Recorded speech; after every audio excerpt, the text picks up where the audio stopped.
primer tren entre París y Pekín fue inaugurado esta semana. Siria, atentado contra dos refinerías. Se investiga de dónde viene la explosión, quién la provocó, y ya hay serias acusaciones contra varios países. Venezuela, se aplicará el TIAR. Por otra parte, Maduro entró en diálogo con un sector de la oposición parlamentaria. Y en Israel, tras la derrota de Netanyahu, vamos hacia un gobierno nacional, de unión nacional. Hola, ¿cómo están ustedes? Esta es una nueva edición de Scanner Internacional, en directo desde París, Francia, con el alto auspicio de Relojes Oria.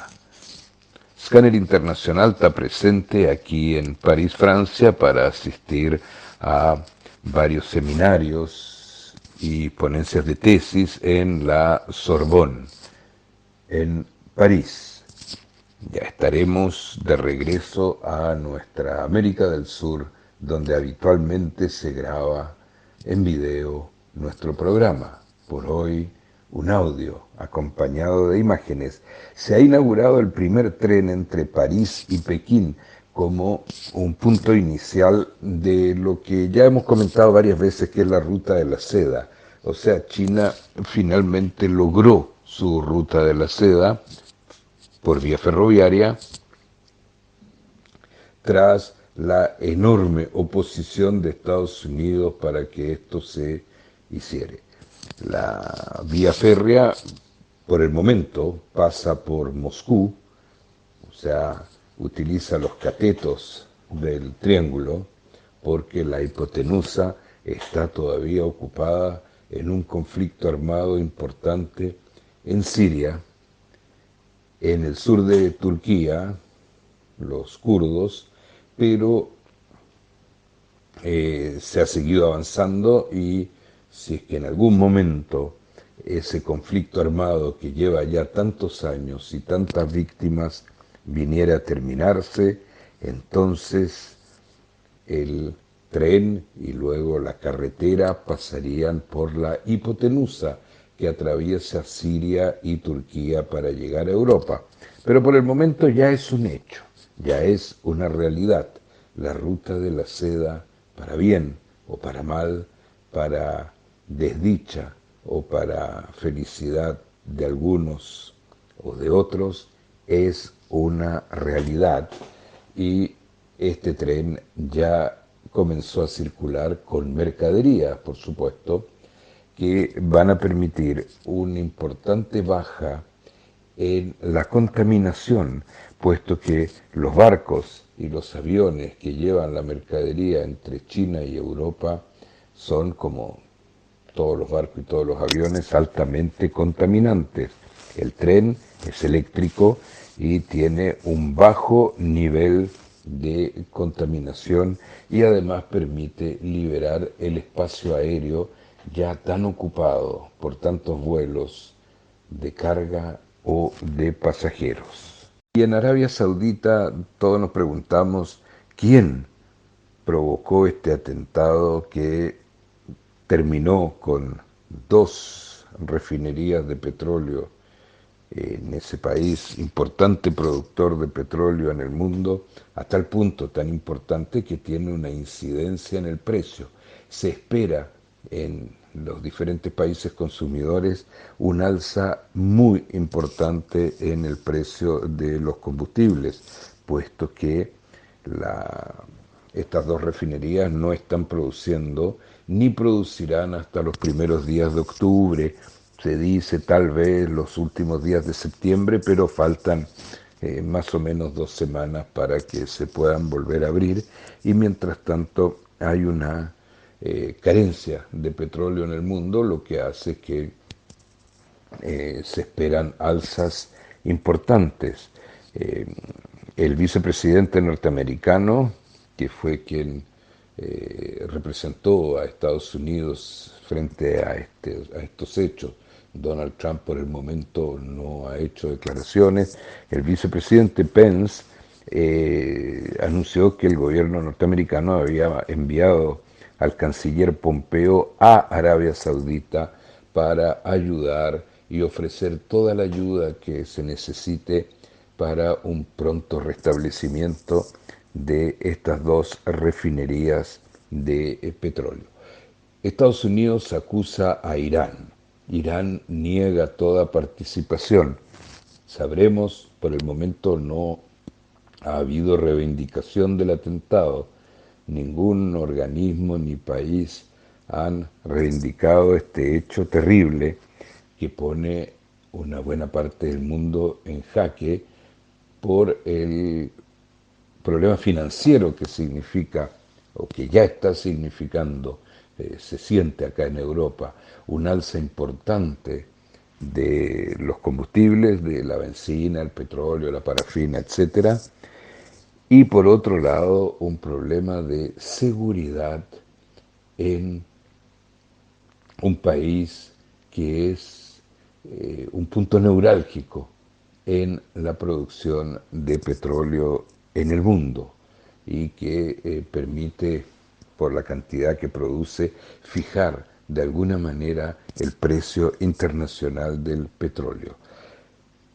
Irán niega su participación, sin embargo, se cree, aquí en Europa se habla de que podría venir de Yemen el atentado por las fuerzas antigubernamentales de Yemen, que de todas maneras están apoyadas tanto logísticamente como financieramente y con armamento, están apoyadas por Irán.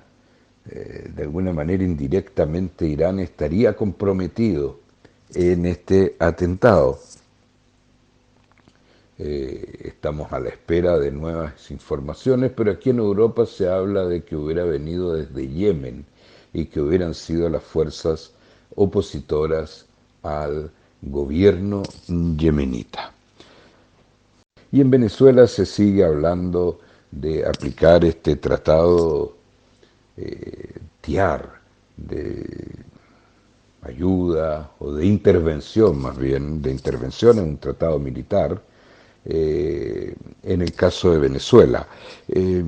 Por otro lado, se inició un diálogo entre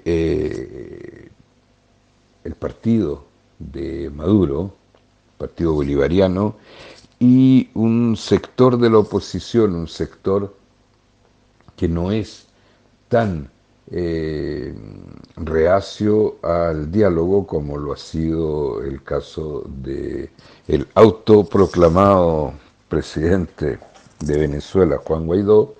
En realidad ha comenzado un diálogo y muchos observadores y muchos analistas acá en Europa dicen que justamente se activó el TIAR con el apoyo de prácticamente todos los países de América, se activó el TIAR para evitar este diálogo, para crear algún tipo de intervención antes de que este diálogo llegue a buen partido.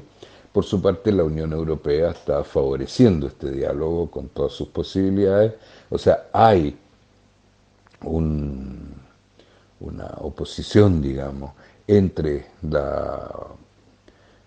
lo que plantea Estados Unidos de intervenir a través del TIAR y lo que plantea la Unión Europea, que es ayudar a este diálogo entre el gobierno de Nicolás Maduro, que sin duda controla el poder público venezolano, a pesar de que Juan Guaidó haya sido reconocido por 50 países, pero no tiene ningún control, ni civil, ni militar, ni del poder judicial en Venezuela. Eh, por su parte, Estados Unidos castigó a 16 empresas cuya lista fue publicada por la prensa europea por vender productos a Venezuela. 16 empresas y 3 particulares recibieron sanciones de Estados Unidos por haber vendido productos a Venezuela. ¿Qué significa estas sanciones? Significa que se prohíbe a las empresas norteamericanas y a los particulares norteamericanos comprarle producto a alguna de estas 16 empresas o a alguno de estos tres particulares. Eh, de momento que existe esta sanción a empresas que le venden a Venezuela, eh, no se puede, no se puede objetivamente culpar 100% al gobierno de Venezuela por la escasez de alimentos y productos que hay.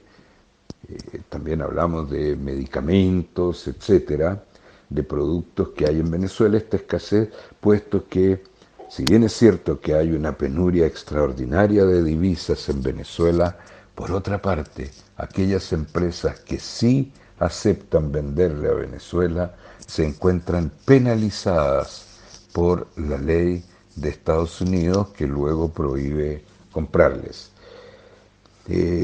Aquí en Escáner Internacional siempre hemos saludado el diálogo y nuevamente desde Francia emitimos nuestros mejores deseos para que este nuevo diálogo que se ha abierto entre una oposición no tan obtusa y un gobierno que está dispuesto a negociar para intentar llegar a un acuerdo o avanzar hacia un acuerdo que permita a los venezolanos vivir en libertad, en democracia y poder tener acceso a los productos básicos que todo el mundo necesita.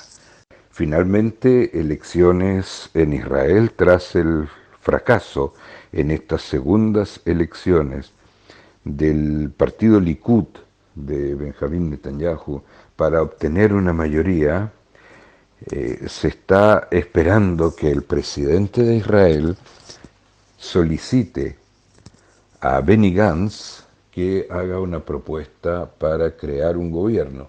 Pero Benny Gantz tampoco tiene la mayoría necesaria para crear un gobierno. Por consiguiente, la información a la que hemos tenido acceso habla de que se estaría negociando un gobierno de unidad nacional que sería dirigido 2 años por Benny Gantz y 2 años por Benjamín Netanyahu, con ministros de ambos sectores. Por consiguiente, eso se está en este momento negociando. Es probable que durante esta misma semana, es lo más probable, antes de la próxima grabación de Escáner Internacional, ya se haya llegado a algo. Uno de los grandes problemas que se plantea es que Benjamín Netanyahu pone como condición que él quiere gobernar los 2 primeros años de este gobierno de unión nacional. ¿Por qué? Porque quiere terminar o continuar para terminar su política de digamos, de fuerte con la Franja de Gaza, antes de que se puedan abrir la vía hacia negociaciones, como en algún momento lo hubiera planteado Benny Gantz. No es Benny Gantz no era un candidato favorable 100% a entrar en negociaciones con la Autoridad Nacional Palestina, pero sí estaba más abierto. Lo que sí termina con el último voto que se expresó en estas elecciones israelíes eran las pretensiones, si es que alguna vez existieron realmente, de Benjamín Netanyahu de anexar una parte de Cisjordania al territorio israelí. Eso se terminó, murió como idea y ahora lo que falta es que ambas partes, tanto la Autoridad Nacional como Palestina como Israel, se abran a negociar, ya son demasiados años sin sentarse a una mesa, pero negociar con la clara intención, con la clara convicción de que por la vida humana, por los derechos de las personas que viven en Gaza y en Cisjordania, la voluntad de llegar a un acuerdo es ahora imperativa. Y desde Europa ya es hora de despedirnos. Que estén ustedes muy bien.